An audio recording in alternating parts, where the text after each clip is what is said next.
Hey everyone, I'm Megyn Kelly. Welcome to the Megyn Kelly Show and this weekend Best of Special. We had a busy week on the show, beginning on Labor Day on Monday with a special edition of the program and my interview with 4 brave veterans who served our country. They spoke out together for the first time about the man who was the leader of their National Guard unit in Minnesota, Tim Walz, who decided to retire conveniently right before the unit was deployed to Iraq. I also spoke with our pal Glenn Greenwald about what we're seeing from the Democratic Party when it comes to censorship of those whose opinions they don't much like former President Donald Trump, of course, but also those on the Dems side, like Jill Stein and Tulsi Gabbard. She's now a registered independent, but they didn't like her when she was an outspoken Democrat either. Matt Walsh of the Daily Wire was with me as well this week for the first interview about his new movie out next week called Am I Racist? You will see exclusive clips and enjoy this interview immensely. The film is hilarious. It's going to make major waves when it hits theaters this week. Get ahead of the curve by watching this interview. And I spoke with the host of the Real Clear Politics podcast and SiriusXM show about the Kamala Harris campaign still whining about the debate rules for Tuesday's debate and more. These are the polling gurus. They know tons about elections, and you will find them fascinating here, as always. Enjoy, and we'll speak to you on Monday.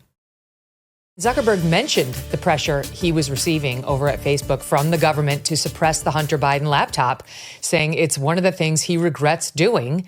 You still have some publications holding on to the fact, to the lie, that this could be Russian disinformation. Those 51 intelligence analysts are still holding on to, well, you never know.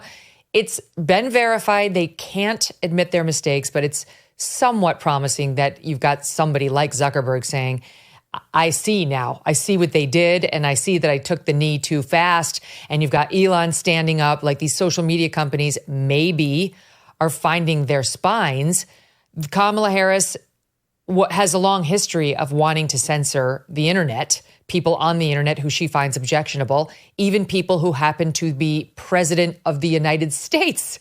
Here she was back in October of 19 when Donald Trump was in the White House, and she was mad about his so-called perfect phone call that led to his first impeachment. Listen to her.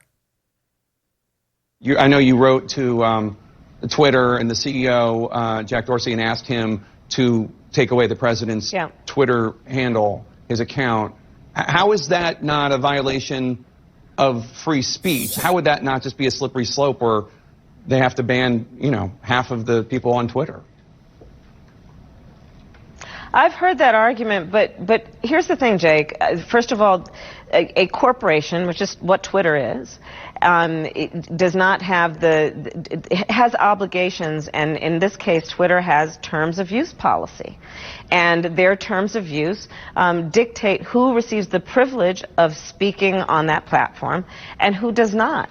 And Donald Trump has clearly violated the terms of use, and there should be a consequence for that. I mean, think about that. Trying to get the president of the United States banned from expressing his views on one of the biggest public platforms we have because she thinks, this is an outside person at that point, that he's violated the terms of use. Well, Megyn, when she ran for president, and it was about 6 seconds because her campaign was such a failure in 2019 for the Democratic nomination, she made as one of her central planks a demand that Donald Trump be banned from the internet. I remember very well, she was on a stage with people like Bernie Sanders and Elizabeth Warren, and she said, Senator Warren, I challenge you to support my argument that Donald Trump should be banned from the internet. And even Elizabeth Warren was like, I don't know. That seems kind of radical to ban the elected president of the United States. And remember, they did ban him. Twitter, Facebook, Google all got together after January 6th, and they forcibly banned the sitting president of the United States to the point that even the Western European countries who hated Trump said, this is alarming. This is scary. This should not be happening. Much of the world reacted that way. And I think it's sort of the thing where we're all inculcated from birth to believe that the United States is the home of freedom, that one of the things that distinguishes us is free speech. But if you start gradually eroding that one incident after the next, you can get very, very far to a sort of authoritarian or tyrannical situation without really realizing that you're there. When you have people talking about banning, obviously they wanted to put their political opponent in prison. They wanted to ban him from the ballot. But the first step was, let's ban him from the internet. Remember, these are the people saying, if you don't vote for us, democracy will die. And yet every single thing that is the hallmark of tyranny in other countries with their political opponents is everything they've been trying to do. And in 2019, Kamala Harris led the way on that. That was how she tried to distinguish her political campaign and gain support among Democrats. Absolutely right. And here's that moment that you just referenced from that debate back in 2019. Watch.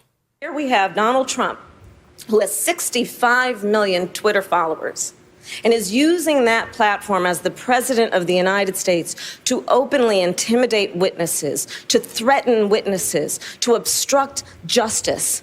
And he and his account should be taken down. We saw in El Paso that shooter in his manifesto was informed by how Donald Trump uses that platform. And this is a matter of corporate responsibility. Twitter should be held accountable and shut down that site. It is a matter of safety and corporate accountability. Thank you. So, look, I don't just want to push Donald Trump off Twitter. I want to push him out of the White House. That's our job. Join me in saying that his Twitter account should be shut down. No, let's figure out No? why it is that we have had laws on the book. She's like, okay, crazy lady from California. Even I'm not that nuts over here in Massachusetts. Yeah. This is incredibly alarming. If you look at polling data, Megyn, and you ask Americans, do you support either having big tech censor the internet in the name of disinformation, or the U.S. government censor the internet in the name of disinformation?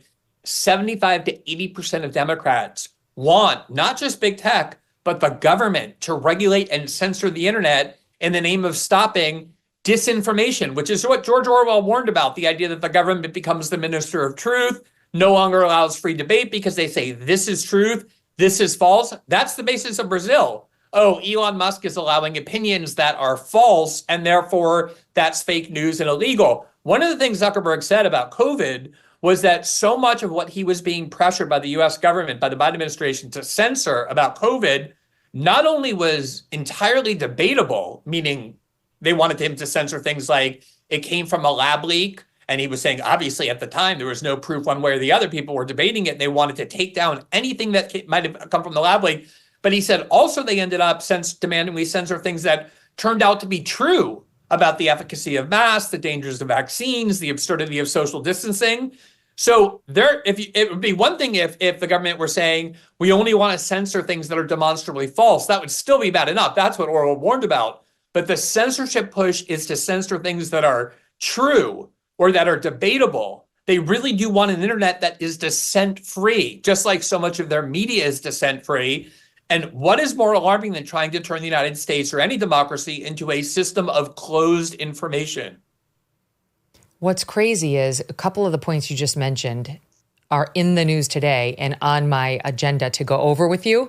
But that's why this story about, kicking it off with what's happening with Brazil and X and then Kamala's position on censorship is so important. It ties into so much of what's already happening in the United States. So the Russia thing, right? Like there's danger out there, and therefore we must censor, whether it's the Hunter Biden laptop, which was censored wrongly, or, these evil forces who are trying to interfere with our election. Just Monday, this is in the news this week, the DNC called the the Green Party presidential nominee a useful idiot for Russia, citing Jill Stein's upcoming event in Tampa, in which she is expected to lend her support to 3 members of a black leftist group federally charged for allegedly acting as malign foreign agents of Putin's government. They're quoting here from thebulwark.com. So they ignored this person for the better part of a year, Jill Stein. But now that she's doing this thing, they're coming out calling her a useful idiot for Russia. This is basically her own party. And this is what they did to Tulsi Gabbard, too. When she became a threat to their chosen nominee, she had to be dismissed as a Russian asset, not to mention what they did to Donald Trump. This is their favorite trick. And the Jill Stein thing and what we're about to talk about with respect to this CNN report, it's just, this is their go-to bag of tricks, Glenn. That it's all the Russians. Anybody who gets under their skin or potentially takes away 1% of the vote in a critical swing state is a Russian. And any problems of the Democrats' own making, that's a Russian as a disinformation campaign. Yeah, so let me just mention really quickly this case of the Black socialists who are being now federally prosecuted, because I covered it a lot. Tucker had put them on his show quite a bit as well. Obviously, a lot of people's audiences would disagree with a lot of these people's views. But these are like 70 and 80-year-old guys who are like old standard leftists who are spent their whole life opposing what they call NATO imperialism, U.S. militarism. And of course, it follows that they are against U.S. funding of the war in Ukraine. That's consistent with their lifelong beliefs. But because the tactic of the Democratic Party now is to accuse all of their enemies, not just on the right, but as you see with Jill Stein, or anybody who threatens their power, they just accuse everybody of being an agent of the Kremlin. They prosecuted these people because they were speaking out against the war in Ukraine, and they had these very tenuous connections to a couple of peace activists in Russia.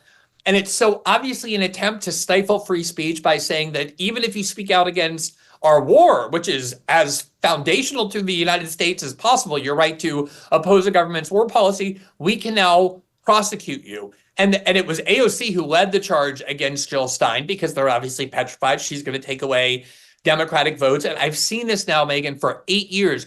Our country from 2016 until 2018 was drowned as the main story in this false allegation that Trump conspired with the Russians to hack into the DNC. They unleashed Robert Mueller, Superman, prosecutor, FBI director, with a team of unlimited resources and prosecutors. And at the end of that investigation, he concluded there was no evidence to support the core central conspiracy theory that the media gave themselves Pulitzers for ratifying, that the two had collaborated. And the media just moved on as if nothing had ever happened. And then in 2020, as you mentioned, the same thing. Megyn, there is not one media outlet that in 2020 put people on the air to say the Hunter Biden laptop is fake, it's Russian disinformation. Every media outlet, once Biden was safely elected, not only admitted it was real, but began using it in their reporting. The FBI used it to prosecute Hunter Biden. Everyone knows it's real. Not one media outlet came forward and said, we got this wrong. Here's why we got this wrong. Because they're not in the business of telling truth. They will say what they need to say based on whatever their DNC or CIA or FBI sources are telling them to say in order to sabotage Trump. And that is the truth.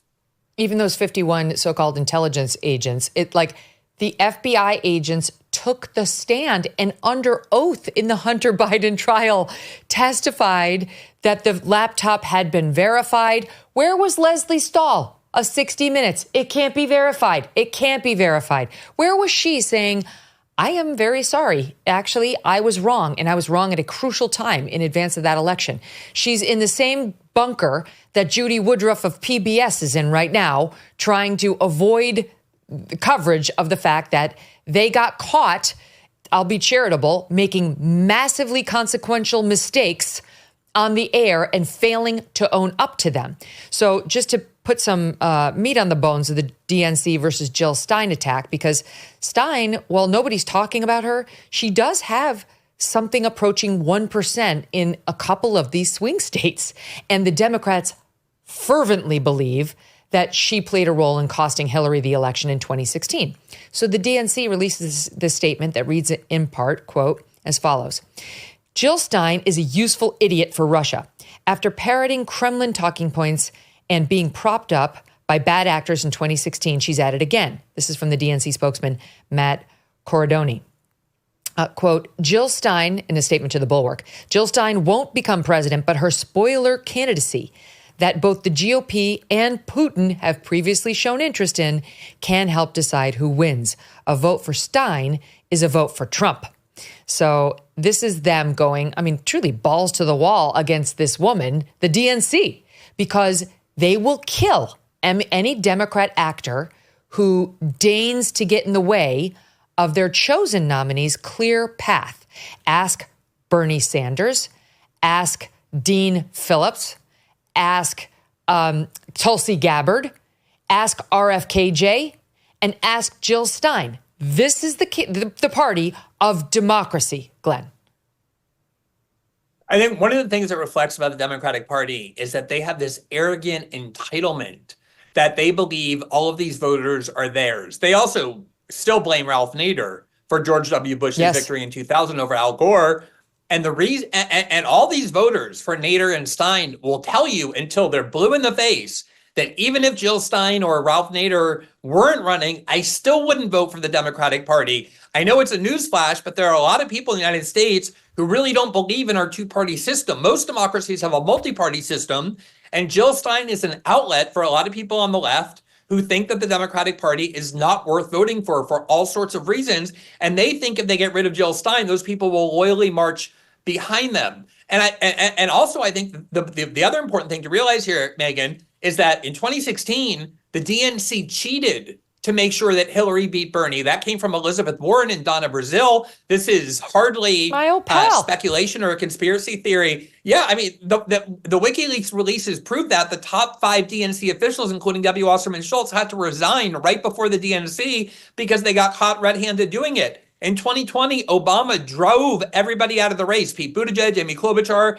to make sure Joe Biden won. And then this year, not only did they say that they would not allow a primary or any debates, even though you had RFK Jr. and Marianne Williamson and Dean Phillips wanting to run against Joe Biden, once they saw that Joe Biden was going to lose because of the polls after the debate, they said in a back room, let's just get rid of him and impose on the party and the country a candidate who never once campaigned to be president, who never got one single vote. The anti-democratic entitled mentality in the Democratic Party is impossible to overstate. Yes, we just pulled, I don't have the soundbite, but what they did to Tulsi. And here's the quote. I don't know what article I'm quoting from. My team will tell me in a second. Former Democratic presidential nominee Hillary Clinton said the Russians are currently grooming, that's a quote, a Democrat running in the presidential primaries. This was the 2020 primary back in 19. Grooming. The Russians are grooming a Democrat running in the presidential primary to run as a third-party candidate and champion their interests. The comment appears to be directed at Hawaii Representative Tulsi Gabbard. She's been accused of being cozy with Russia in the past. Just being accused warrants it being raised again, right? You remember that time you were accused, random person, of being a pedophile, and we'll just keep raising it in every article about you as though it was actually proven. I'm not making any predictions. This is quoting Hillary Clinton. But I think they've got their eye on somebody who is currently in the Democratic primary and are grooming her to be the third party candidate, Clinton said, speaking on a podcast with former Obama advisor David Plouffe. She's the favorite of the Russians. This is how it's done. Now, first of all, let's just recall that prediction was completely false. Not only didn't Tulsi run as a third party, she endorsed Joe Biden in the 2020 election. Kind of a weird thing to do if you're a Russian asset. But beyond that, I know Tulsi reasonably well. Look at it from her perspective, Megyn. She has been in the military since 2002. She deployed in combat in Iraq. She continues to be in the Army Reserve, sacrificing to defend her country. And here she is being accused by the Clintons, who famously avoided any military service, including in Vietnam, for all sorts of strange reasons, who never once did anything to benefit anyone but themselves, questioning her patriotism and her loyalty simply because she was a critic of the Democratic Party. This is what they do now. When you start accusing somebody of being a secret agent of the Russian government, working on behalf of the Kremlin, of course what you're saying is, you're not just against us, you are a disloyal American.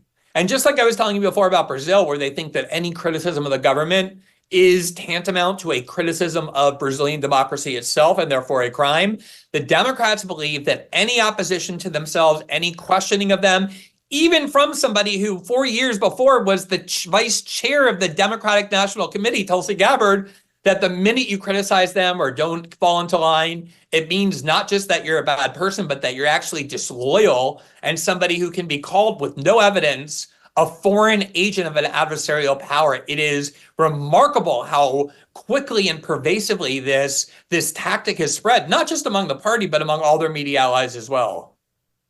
Okay, there was another piece of information on Tulsi just recently. This is reading from the Daily Mail. It was that she's on a government watch list in connection with all this nonsense. She's been labeled a, quote, domestic terrorist, according to a whistleblower watchdog who's demanded an investigation into government surveillance on this. Okay, Empower Oversight said the U.S. Federal Marshal Service was improperly targeting individuals for enhanced surveillance on flights and named victims, including the former presidential candidate. And so the allegation is that she has been placed under surveillance at airports and on planes per these whistleblowers who spoke to, this is Daily Mail UK, the Air Marshal National Council, saying her name appears on the Quiet Skies program. Under the program, federal air marshals follow U.S. citizens who pose an elevated risk to aviation security through airports and on flights. As a result, there are at least 5 agents stalking her on every flight she takes. This is incredible. This has not been independently verified by us, but I remembered the report as we got talking about Tulsi. And frankly, it's not hard to believe given the amount of crap they've thrown at this woman.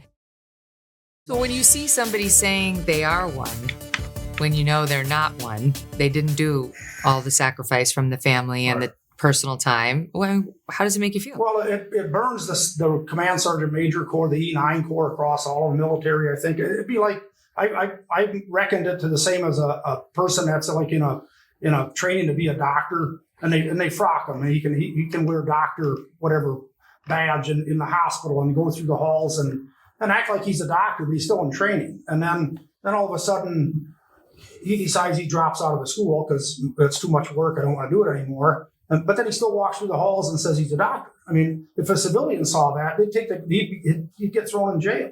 And this guy, he's a military impersonator with that. It's like I'm using. Like you said, he's a retired Command Sergeant Major. He said it so many times that it just makes a person sick hearing it. Yeah, the state of Minnesota said that he can say he served as a Command Sergeant Major, which he's never said, I served as a Command Sergeant Major. He blabs that he was a retired one. And that's where, this originally came out with me like in 2015 and 16 because we had a veterans memorial that was getting dedicated and he came down as the congressman, spoke to the small town, and it was just, I am retired. You've seen all the videos.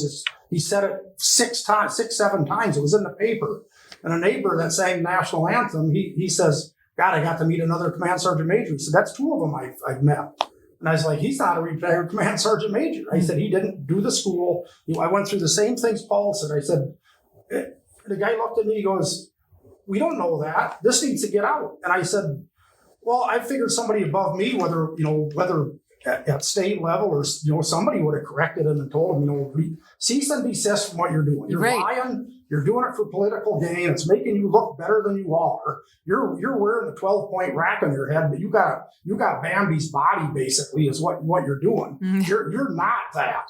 Here's back to your friend Adam Smith.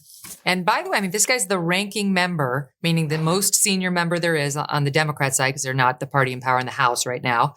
So he's the ranking member on the Armed Services Committee, speaking to this issue of Walsh calling himself a retired Command Sergeant Major. Here, watch it. He was promoted to be a Command Sergeant Major. So at one point, he served in that rank. Now, the way it works, which is not something that people who aren't familiar with the military would be aware of, you have to do a little bit more to be able to retire at that rank. Okay. So it is not wrong to say that Tim Walz was a Command Sergeant Major. He was. It is wrong to say that he retired at that rank. And that came out a couple of times and they corrected it. Okay. And you can see where, okay, he's both retired and he was a Command Sergeant Major, but he is not a retired Command Sergeant Major. That is true. And I think that is a very innocent mistake. You just have to do it. You're laughing. A little bit. Why are you laughing? Yeah. Paul's not laughing.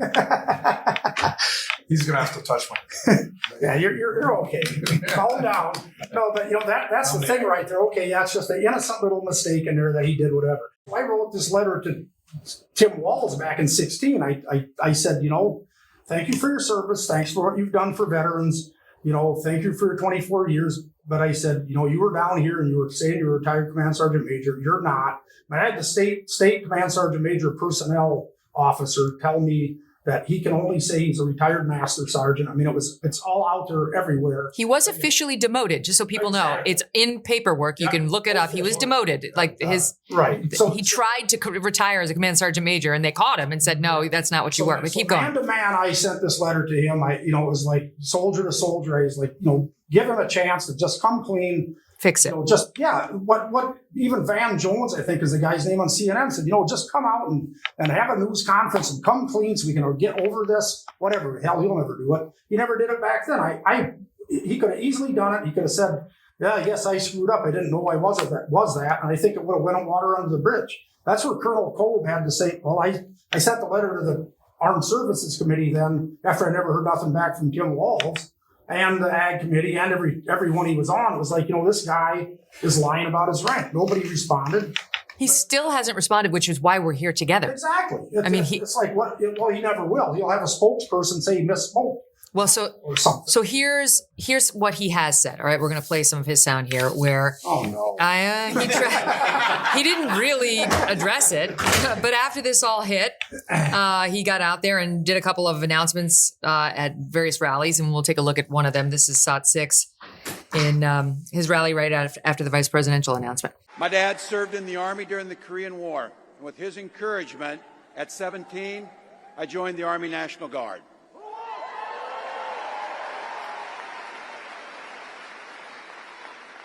For 24 years, I proudly wore the uniform of this nation.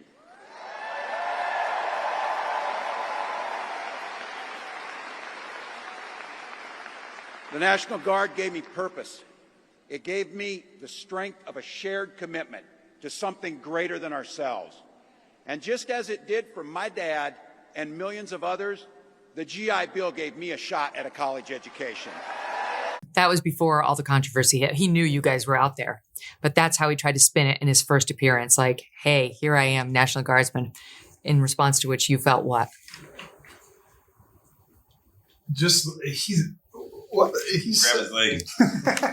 What does grabbing the leg do? It calms him down.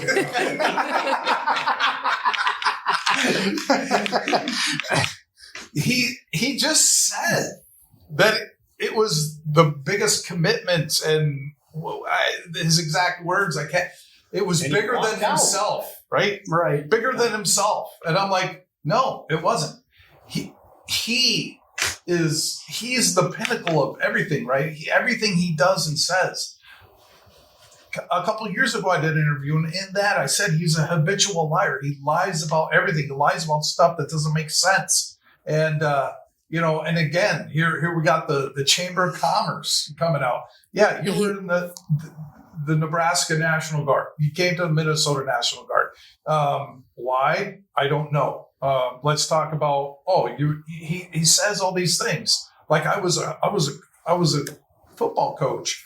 You were assistant coach, and you were fired because of a DUI that you lied about being deaf on.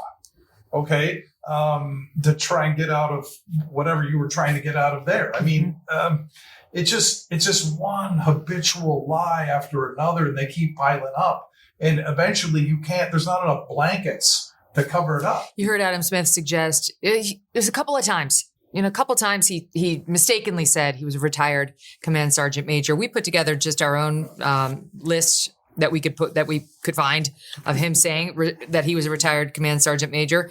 It's not just a couple of times. Here's more than that in SOT 1. I'm a retired command sergeant major. This is Congressman Tim Walz. He's a retired command sergeant major in the Army Artillery. As a 24-year veteran of the Army National Guard and a retired command sergeant major, I am a retired command sergeant major in the Minnesota National Guard. I have a unique privilege in Congress, is that by being elected from this district and being a retired command sergeant major, I am the highest ranking enlisted soldier to ever serve in Congress. As a 24-year veteran of the National Guard and the Red Bull Division and a retired command sergeant major. Congressman Tim Walz, also a member of the Armed Services Committee and Veterans Affairs, Democrat of Minnesota, highest ranking enlisted soldier ever to serve in Congress.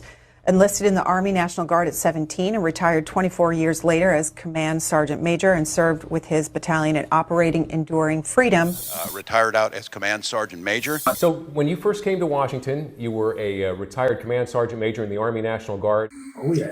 He misspoke a lot. He misspoke a lot.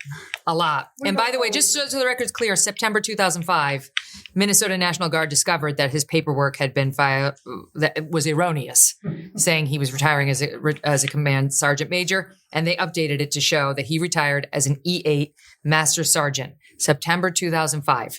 Correct. So every single thing we just showed you was after September 2005. Sure. He knew that he had been demoted, and he continued to say it over and over. And then there were some vets who went to his office in 2009 to say, stop saying that, and stop saying what you heard somebody else say in there, which he has also said with his sign, that you are a veteran of Operation Enduring Freedom, which is saying if you were a vet of Operation Enduring Freedom, which we are. What are you saying? What did you do? I was in Bosnia. He doesn't have an expeditionary medal. Anybody that would have at least had an expeditionary medal. He has none. He was not awarded that. The general public thinks if you say Operation Enduring Freedom that you went to Afghanistan. Yeah, right. That's literally what the civilian. That's what I thought. Will say. I mean, if I say Operation Iraqi Freedom, you pretty much know what it is. Operation Enduring Freedom covers Afghanistan, and he threw that spin on his thing all the time too. He's accepted both. Right. Both have been said about him in introductions, that he served in Iraqi Freedom and Enduring Freedom, and he hasn't corrected. He's allowed it to stand. Well, exactly, and that's the sad part about the lies that he spins, is that he's out there. He allows things to get said that are lies. I mean, there was campaign publications sent to him. I'm in the 1st District there, and I'd get him in the mail, and I'd look at it, and I'd just be like, you gotta be kidding me. I mean, can the guy just have some loyalty and some integrity and do the right thing when nobody's looking? I mean, that's the thing that I've always, integrity is being on a deserted island as a soldier and shaving your face with a seashell if you got one, so that if you get rescued, you look like a soldier. I mean, that's doing the right thing when nobody's watching. And he does the wrong thing when everybody's watching, trying to get away with it and putting a spin on it so we can get another vote and hopefully get in the next level of office. And that's what's just sad about this situation. And the whole point of us coming forward is it's everything together. It's not just that he misspoke about being a Command Sergeant Major. It's not just that he lied directly to my face and other sergeant majors and officers' faces about his commitment to going to war with his unit, and also the confidence that brings to soldiers that are going to be in the trenches with you. It's not just. It's everything. It's about him. Weapons in war. We're going to make sure that the weapons that I carried in war don't fall into the hands of civilians or whatever. And I'm like, you never were in war. Hope woke up like many of you did 5 weeks ago and said, Dad, you're the only person I know who's in elected office. You need to stop what's happening with this. I'll take my kick in the butt for the NRA. I spent 25 years in the Army and I hunt. And I gave the money back, and I'll tell you what I have been doing. I've been voting for common sense legislation that protects the Second Amendment, but we can do background checks. We can do CDC research. We can make sure we don't have reciprocal carry among states, and we can make sure that those weapons of war that I carried in war is the only place where those weapons are at. He says things to Gold Star families that lets them allude. Like when I came back, they told us to watch The Horse Whisperer and move on. And I go, yeah, because you were in Italy. Okay, no offense to anybody that was in Italy, but when you're sucking down a latte and people are getting shot at, there's a big difference. Mm-hmm. Okay, and everybody has a role to play. Don't get me wrong, everybody has a role to play, but the point is that take honest accountability for the role that you play. But most guys who did not actually serve in Afghanistan or Iraq would never say they served in Afghanistan or Iraq. No, I don't know anybody that's done it myself, just on the civilian side, let alone somebody running for an office at all, and absolutely not at national level. This is just unbelievable that somebody can have that lie spun and still be doing it.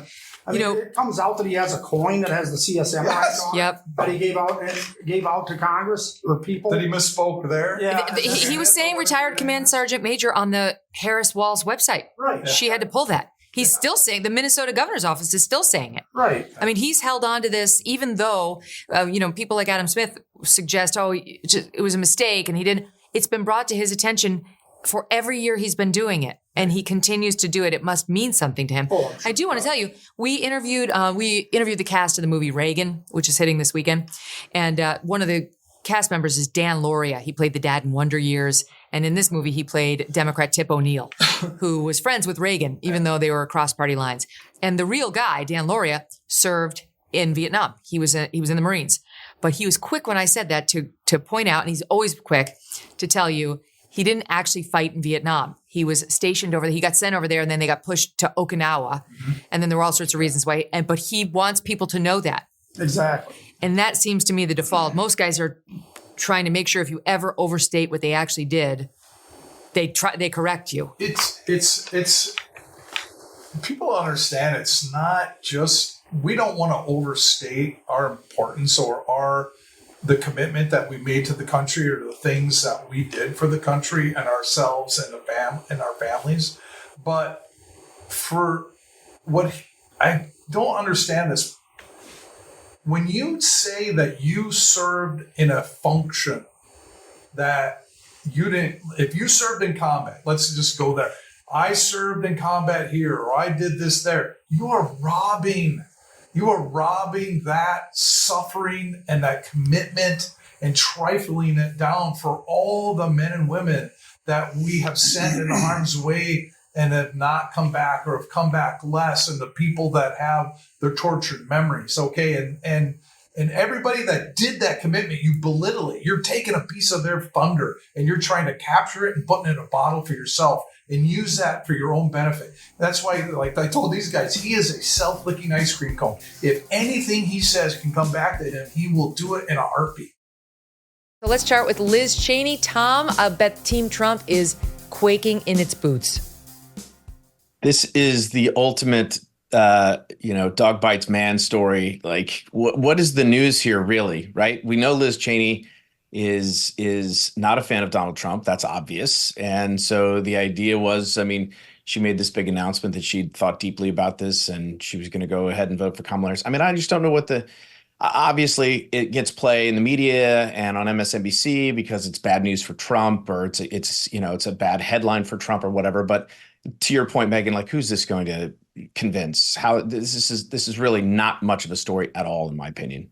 Mm-hmm. And yet people are excited about it. I don't know. Here she is. Here's Liz Cheney explaining her reasoning. SOT 10. I think it is crucially important for people to recognize not only is what I just said about the danger that Trump poses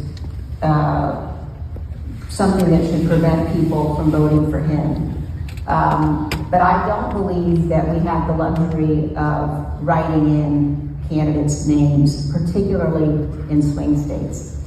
And as a conservative, as someone who believes in and cares about the Constitution, I have thought deeply about this. And because of the danger that Donald Trump poses, not only am I not voting for Donald Trump, but I will be voting for Kamala Harris. All right. And yet, Carl, you've got tweets all over the internet, including this one from August 2020, where Liz Cheney wrote, Kamala Harris is a radical liberal who would raise taxes, take away guns and health insurance, and explode the size and power of the federal government. She wants to recreate America in the image of what's happening on the streets of Portland and Seattle. We won't give her the chance. So which Constitution is governing right now in Liz Cheney's mind?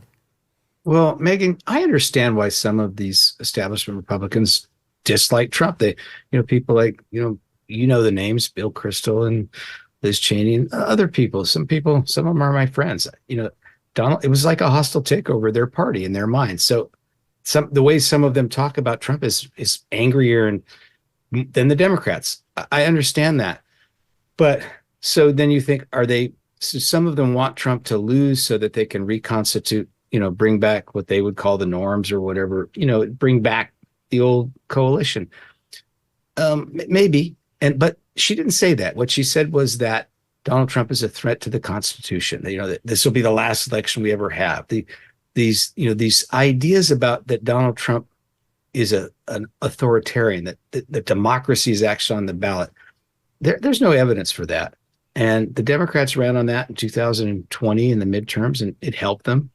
They're running on it again. I don't understand why people believe that, but that's what Liz Cheney said. And so, once you get to that point, I guess then you think, gee, Kamala Harris would be a terrible president, and the Democrats their policies are awful, but I'm doing this to save my country. I think they've convinced themselves of this.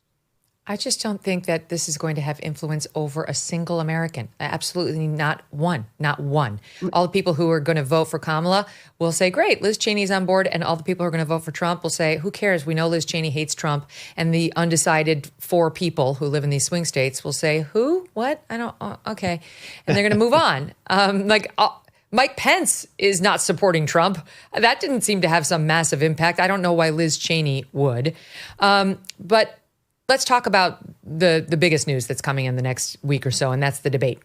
Apparently, Andrew, there will be mics turned off during the other person's turn. So while Trump is speaking, her mic will be off. While she is speaking, Trump's mic will be turned off. This was the subject of debate for weeks. And the reports are that her team is very disappointed about this because she was looking to have what they're calling a Brett Kavanaugh moment with her, where she got up in Brett Kavanaugh's face during the confirmation hearing. So how big an impact, if any, will this have on our experience of this debate on Tuesday night? Well, I guess marginally, people are saying it's a victory for Trump. I don't think it makes any difference at all. I think they were going to debate no matter what. They both need the debate. Trump has been practicing for this. Every time he goes out and speaks to someone on a podcast or a town hall or with a press conference, he's practicing. So I think he's ready for the debate. The big question is she ready? There'll be no notes that you can bring. It's a stand-up debate, I believe, still. So it will be all the rules that applied during Joe Biden's debate, and we saw how that ended up for Joe Biden. So if I had to bet, I think he probably will have a good night, and she's going to be, the bar's pretty high for her because she has not been doing any press, talked to anybody, been challenged in any way other than that CNN interview. So we'll see what happens, but the stakes are pretty high, I guess. Yeah. Well, meantime, NBC News reporting earlier this week that this is how she's preparing, that she's being coached to avoid being pulled into Trump's personal attacks by remaining calm. She and her team are focusing on how to needle Trump and rattle him. In that sense, the source said, it's going to be less about substance and more about showcasing Harris as a woman who is not scared. Okay, so that's what we're looking for in a president now. A woman, she's a woman, so check, who is not scared of Donald Trump. That will earn you the presidency in the eyes of her team, Tom Bevan.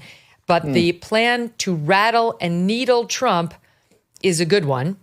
And we'll see whether they're able to do it. That was what they did throughout the DNC, making fun of him not being a billionaire, his money, the criminal cases against him. And he held his fire. He did not start spouting off on Truth Social in the middle of the night, face to face across from her. Can he do it? Yeah, we'll find out. I mean, look, the reason she wanted these mics on is she wanted to pull that same shtick that she did with Mike Pence in 2020. Excuse me, I'm speaking, stop speaking over me, sort of, that whole thing. Totally. And there was a report by, I think, CNN, who had a source, the ABC News, saying that the campaign, Kamala Harris's campaign, had gotten assurances from ABC that if there was some crosstalk, that the mics would be turned on and that the moderators would help inform the public about what was being said. So, that was sort of a curious report. I'll be interested to see when this actually goes down, whether those mics are fully turned off the entire time or whether they might be left on occasion or how they handle the crosstalk between these two candidates. But you're certainly right that, she's going to try and get in his head and say some things and, try and get him to overreact and then, perhaps play the victim or whatever the situation is going to be. And Trump has to be aware of that and has to basically not fall for it. And we'll see whether he's able to do that or not. You never know. I suppose it'll depend on the mood he's in on the night of the debate. He's had far more experience with adversarial media than she is, which is to his advantage, Carl. Well, yeah. And you reminded me of something. The first person who showed on a presidential debate the debate stage, that they could be simultaneously a woman and unafraid of Donald Trump was Megyn Kelly. You may doesn't qualify me for president. I think it does.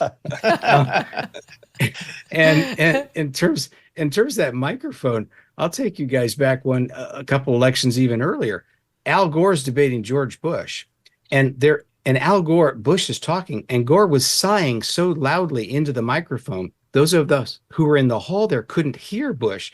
And I was sitting next to Frank Bruni of the New York Times. I said, Frank, is the air conditioning broken? What's going on? And he turned to me and said, I think that's Gore. And on TV, it wasn't as bad, but the next day, Barbara Bush, and then Gore, stalked across the stage at Bush, and Bush kind of smirked at him like he was, bring it on, boy. And the next day, Barbara Bush was clutching her pearls on one of the morning shows, and she said, I thought he was going to hit George. And, so some of these histrionics get these subtle movements. And, when Bush's father looked at his watch during debate, they can matter. Yeah. And so I think the mic's turned, I guess I'd kind of prefer him just to be on all the time. You guys remember that moment in the New York State Senate race or New York Senate race? Go ahead, Tom. No, Rick Lazio marched across the stage with a piece of paper and sort of waved it in Hillary Clinton's face. But that's what Gore did. Backfired on him. Gore did that 2 weeks after. You thought he would have been warned. Yeah. He just figured because he was up against a male opponent, he could get away with it. But certainly that male-female dynamic will play. And given the gender divide in this election, Trump does have to be careful. Like he can't do anything too aggressive, even though she'll be aggressive against him. She's called him a predator. She's gotten as aggressive rhetorically as you can. There's just a dynamic. I'm sorry, it's there. He would be completely reckless to get in her face physically in any way. And I don't think he'll do that. Your matter-of-fact responses to people saying the most outrageous things and your slow-boil provocateur approach to these people. It was true genius, so congrats. Well, that's great to hear. I really appreciate it. Slow boil provocateur is probably a good way of describing it, actually. That's a great description of the approach we take in a number of the scenes in the film. I wondered whether you were getting worried at all about somebody blowing their top, because you were very respectful. You weren't, in people's faces, but you would keep asking questions when you were told to stop. You would keep pressing little buttons when you could tell they were on their heels, wondering what the hell had just walked into the room. And you didn't stop once they were clearly uncomfortable. So when you were doing all of this, was there ever a moment where you were like, okay, now I might be in trouble? There wasn't a moment where I ever felt sort of that my safety was in jeopardy or anything like that. But I guess,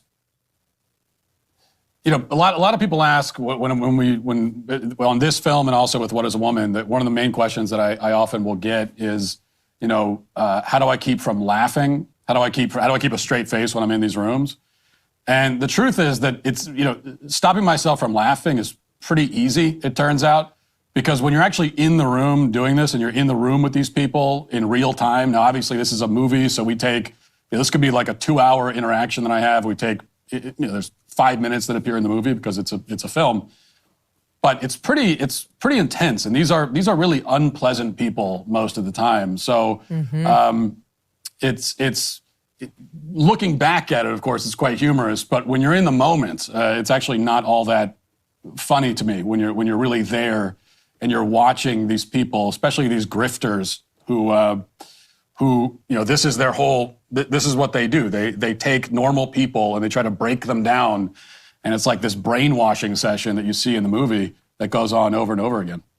Yes, it takes almost all of the things we've heard about the craziest DEI pushers and puts them together in one movie so you can see this is real life.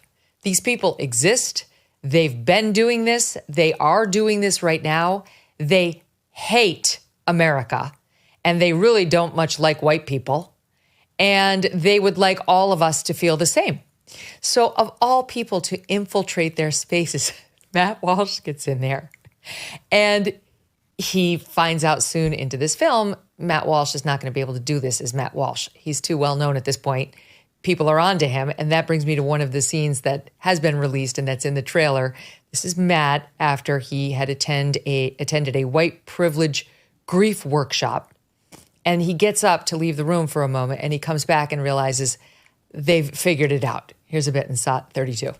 I did everything I could to fit in. I opened up. I was raw and emotional. I told them about my black friends. It was no use. They rejected me, and they called the police. My mere presence in the room caused them pain. I'll never be accepted if I look like this. If they know that I'm Matt Walsh, I'll always be an outsider. I need to go deeper undercover, a whole new identity. If I want to be an ally, I need to look like one. Like someone who is progressive, tolerant, enlightened. Let me think. Have I ever met anyone like that? Ah, yes. Yes, I have. What is a woman?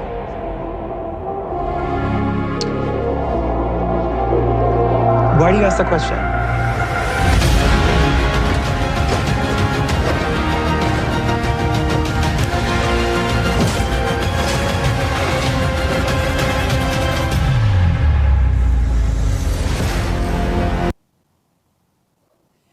It's the listening audience.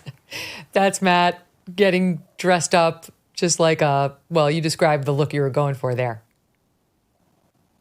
Yeah, that's the thing. You know, one thing I recognize about this film, and many people have pointed out just based on the trailer, is that it's not the most convincing disguise in the world. It's not like, this is not exactly a CIA level operation where I'm going in and facial prosthetics and, a fat suit or something. We talked about doing that maybe. We talked about when we first started making the film, what should I do to change my appearance? Of course, the idea of me shaving my beard was floated, which that's off the table immediately. Other kind of things you could do.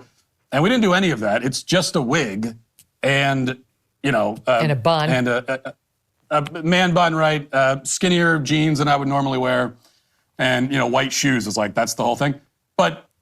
And then the question is, well, how did that fool anybody, given that everything's still the same, you still sound like yourself? And I think one of the answers to that is that for a lot of these people, they live in such a bubble. They live in this bubble. They never really encounter in their everyday life anyone who disagrees with them.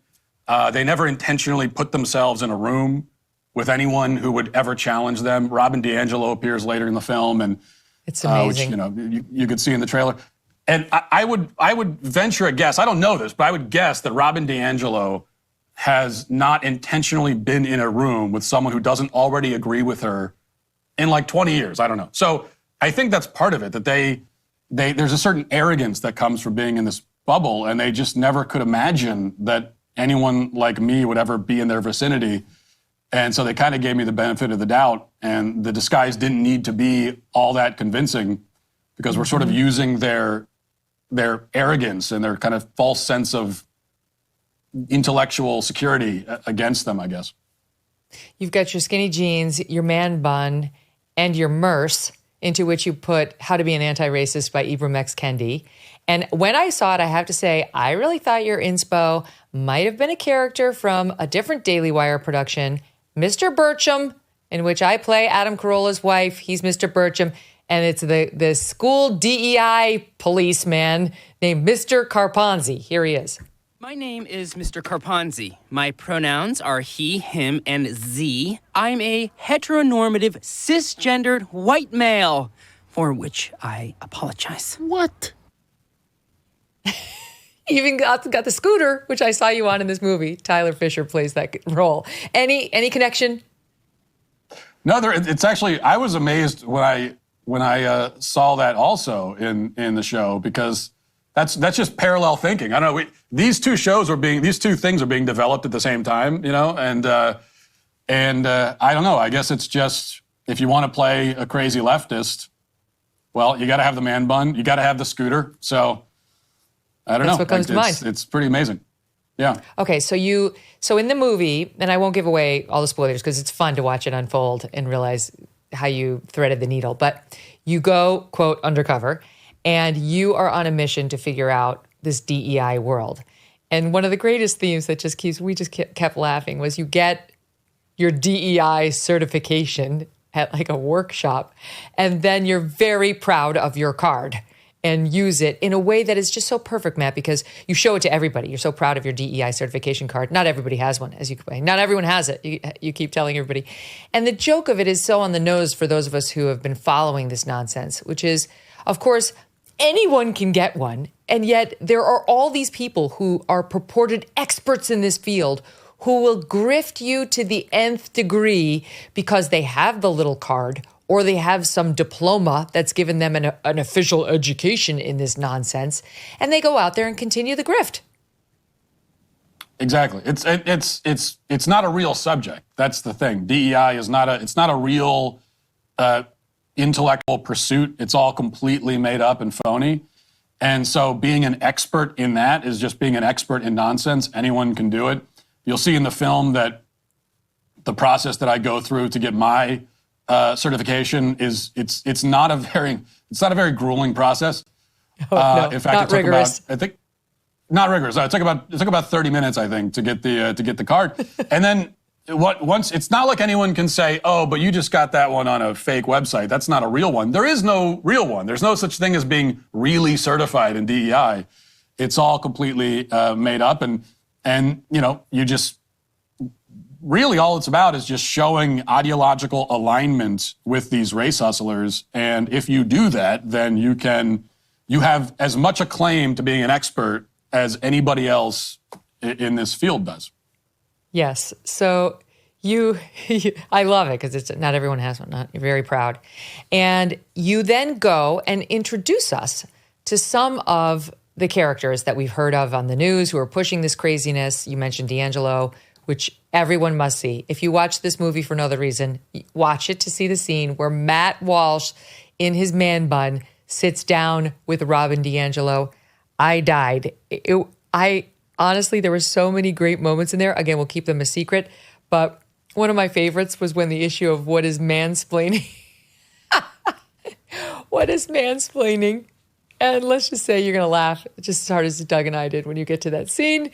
But you did meet a different person who I'd never heard of before named Kate Slater. So before I run this clip, tell us, who is Kate Slater? Well, she's one of these, she's an anti-racist educator. She is very proud of innovating something, I believe, if I remember correctly, it's called the Anti-Racist Roadmap, I think. And so she's the first person we talked to in the film, and that's why you see in the movie I'm not in the whole costume when I talk to her, because we wanted to start the movie by she has a roadmap. We want to talk to someone who can I'm just starting out, introduce me to the basics of what this stuff is and tell me where to go next. And, you'll see in that interaction, she sort of lays out a map for me and tells me, here's what you need to do, here's where you go next, here's what you should be doing. And we set out to put that into practice in the film. Yeah, you did it. But you clashed a bit, not really, but clashed. You highlighted an issue that actually someone I know actually had in their life. They're not woke, but they were getting shamed for this Halloween costume because it's a white family. So you raised this. Let's watch SOT 31 with Kate Slater. My daughter's 4 years old. I am an anti-racist educator, quote unquote. She's still watching Disney movies and she is choosing a white princess over princesses of color. Have you talked to her about that? All the time. My 3-year-old daughter is her favorite princess is Moana. Love it. It's a good sign. Yeah. But then I also thought, there's a little bit of cultural appropriation here. She wants to be Moana for Halloween. Mm-hmm. So how do we navigate that? do I go and buy the Pacific Islander native attire for my white 3-year-old? I wouldn't. I wouldn't. But I guess what we might call the Moana problem here is what, on one hand, there's cultural appropriation. On the other hand, there's gravitating towards white characters. Right. So it's almost like no matter which way you go, you end up back in racism. We think every space belongs to us because we live in a white supremacist society. Is America an inherently racist country? I think the word inherent is challenging there. If we say... Fundamentally, yes. America is racist to its bones. All of the... So inherently. Yeah. Oh my gosh. I mean, it's so perfect. Your child must love Moana over any other Disney princess. However, not to the point where she would ever actually want to dress like her or model her behavior, because then you've crossed into cultural appropriation. See rule book, section 40, footnote 10.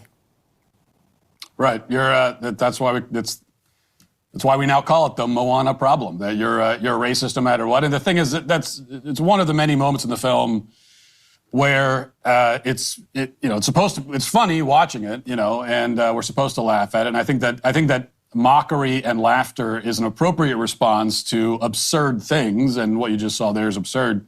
But then on the other side of it, but once you go a little bit beneath the surface on this thing, you see that it's actually it's awful too, along with being funny, because this is the damned if you do, damned if you don't situation that these people set up, where no matter what, you're racist. So they start by saying, you're white, you're racist.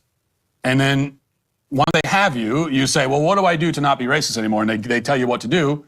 And after you do that, they say, well, good job for doing that, but by the way, you're still racist. And this is a message that they do send to kids. I think I said earlier in that interview, before this moment, I asked her, what's the right age to start talking to your kids about their racism? And she says basically from birth, like as soon as they're born, start letting them know that they're racist. And again, we can laugh at that as sane people because we realize that it's completely ridiculous, but she's serious. And there are people out there that take that advice and start, hammering this into their kid's head from birth. And it's just it's horrendous. It's abusive. I mean, that you can see she's happy about it. She's proud that she's disgusted by her child who likes white princesses. She's turned herself into a racist of a different kind. I mean, that's obviously she's got some, I don't know, internalized hatred. Her problem is her problem unless it winds up in my kids' schools, which it has. This is why the movie was so necessary. So was there one thing in particular, Matt, that made you choose this as your next subject after the huge success of What is a Woman? Well, it's hard to say one thing in particular. I mean, I guess if there was one thing, it would be the big thing, which is in 2020 when just the kind of racial insanity that took hold in 2020 after George Floyd. And a lot of the things that we saw after 2020, none of it was new, really. I mean, even the riots we'd seen before, but it was ramped up to the nth degree. And so that's one of probably the main thing that had me thinking about it. And beyond that, it's just, it's cultural, like noticing that, I say earlier in the film, you hear in the preview, that I can think of myself growing up in the 90s, and it was not a racial utopia. I'm not claiming that. I realize that you had the OJ trial, you had the race riots in LA and that sort of thing, but that sort of stuff was happening. And we're never going to live in a utopia. We're human beings. We're tribalistic by nature. We're flawed. You're always going to have things like racism. That's always going to be a part of the human experience. But my own anecdotal experience growing up in a racially diverse area and going to public school and people of all different races, it was like you noticed when people were a different race, but you weren't focused on it intently all the time. And you weren't sitting around thinking about, oh, am I racist? Was that a racist interaction? That wasn't a part of what you were doing. And recently that's been the case. So it seems like we're very much going backwards. And we are. And that's because people like these grifters that we expose in the film, that's what they want. They very intentionally, they're taking people who otherwise wouldn't be that focused on race. And they're telling them that, no, you have to focus on this. You should be focused on this all the time. You think you're not racist because you don't hate people of other races. But actually, you are. And in fact, if you say you're not racist and think that you're not racist, then that means that you're even more racist than anybody else. Mm-hmm. And they just get people up in their own heads. And it's like this cycle of confusion and resentment that everybody gets caught up into. And it's just evil.